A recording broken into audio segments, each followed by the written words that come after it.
Very few games can be compared with Call of Duty and its multiplayer. Since its first debut in 2003, it has been on the bucket list worldwide. From the classic Call of Duty to the latest Modern Warfare, all its iterations impressed us with evolving graphics, unforgettable characters like Ghosts, fantastic multiplayer experiences, and exciting campaigns. However, things are not the same as they used to be. It sounds pretty straightforward, but the skill-based matchmaking algorithm for every game is different, and developers decide to keep it a secret. Infinity Ward is no different in this case. They have also kept it under the sheets. On paper, this seems like a positive thing. Every player gets fair gameplay, and pros don't get to dominate the match. I hate to say this, but that is not how it is with the current iteration of skill-based matchmaking. SBMM is the reason for heated debates amongst the Call of Duty community, since both new players and experienced ones have issues with this feature. Before I begin to criticize skill-based matchmaking, let me be clear about one thing. Everyone has their own take on this topic, and this video is based on my own experience, and I'm sure many people in the community will relate to it. When you start a game, skill-based matchmaking will put you with players who are similar to you. They have a similar or equal skill levels, and their playing style may be identical to yours. Theoretically, that sounds like fun and fair gameplay, but something dangerous and destructive is lurking underneath all of that. But more on that later though. Honestly, from some people's perspective, there is nothing wrong with it if your goal is to stay with the same level of players. But I have a very different take on it all. For starters, let's consider the fact that ranks exist for a reason. They are not a benchmark for your skill, and you are not expected to stay at that same level forever. For most players, rank is about pushing it and improving skills, and taking the next step to becoming an even better player. There is no stopping, just growing, learning, and excelling. But skill-based matchmaking doesn't provide any such opportunity. In fact, it barely acknowledges any player growth. At first, you'll feel like everything's good and enjoy fair gameplay with a decent KD, but eventually every match starts to feel exactly the same, with every lobby being clones of yourself. So where is the fun in that? With SBMM constantly adjusting to your skill level, everyone that you come across is in the same skill bracket as you.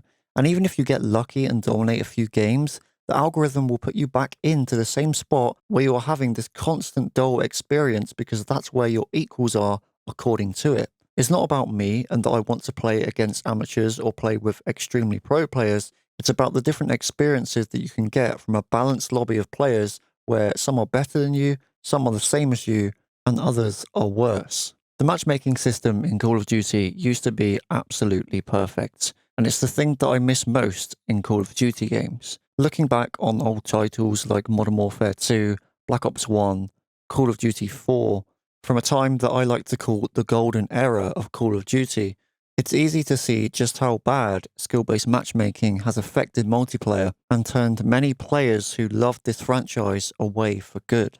I do believe that SBMM in some sense has a place in Call of Duty for the onboarding method. There definitely should be some sort of protection for the new players because we don't want them to have a poor experience and a difficulty understanding the framework of COD. SBMM was implemented because Activision and Infinity Ward want to welcome new players.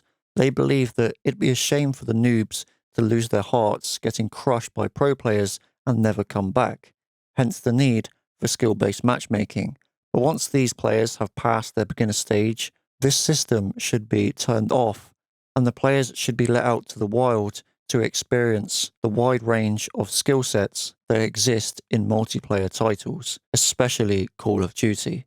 For all of us players that are pretty good at the game, skill-based matchmaking is no good to us, especially with how strong we see it in Modern Warfare 2. Because like I've already said, with every lobby playing exactly the same, with such a small range of players that skill sets match yours, the experience becomes very dull and boring very quickly. This system should not exist in casual multiplayer matches.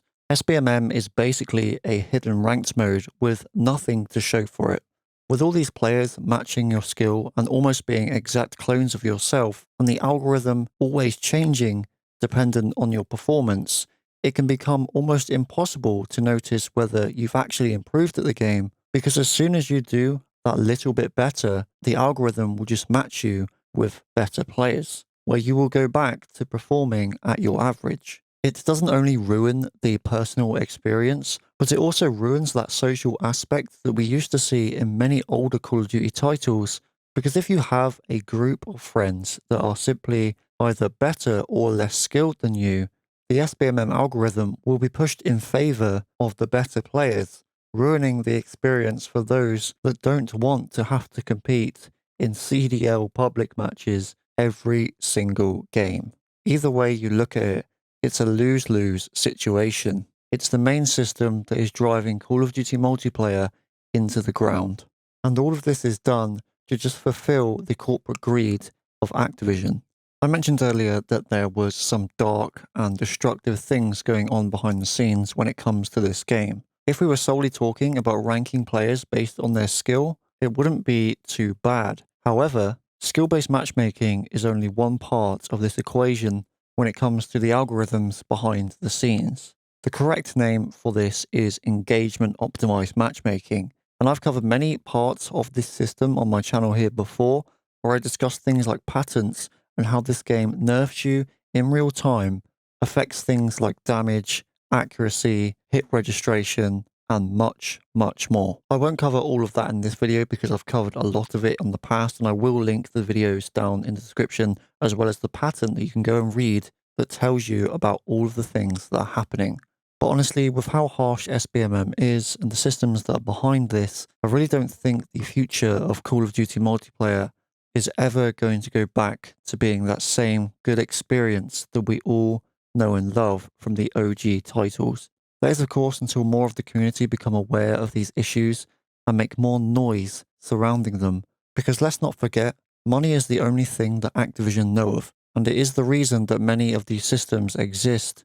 So the only way that we can make them listen to the Call of Duty community is to simply stop supporting their titles. Because people who actively buy things like cosmetics, constantly buy bundles from the store, further gives Activision the illusion that we are all happy with this game. And based on community reaction and a lot of the comments that I see from you guys, this couldn't be further from the truth. But let me know what you guys think down in the comment section. Has SBMM destroyed your experience with multiplayer in Call of Duty? Be sure to let me know. Don't forget, if you're new here or you are a returning viewer, hit that subscribe button, enable all notifications. We cover a lot of Modern Warfare 2 content on this channel, and we're currently on the way to 2,000 subscribers. So if you hit that subscribe button, become part of our community. That would be fantastic. If you want to know more about engagement optimized matchmaking and the patterns that are controlling your gameplay, I'll be sure to link them here in the end screens in just a second.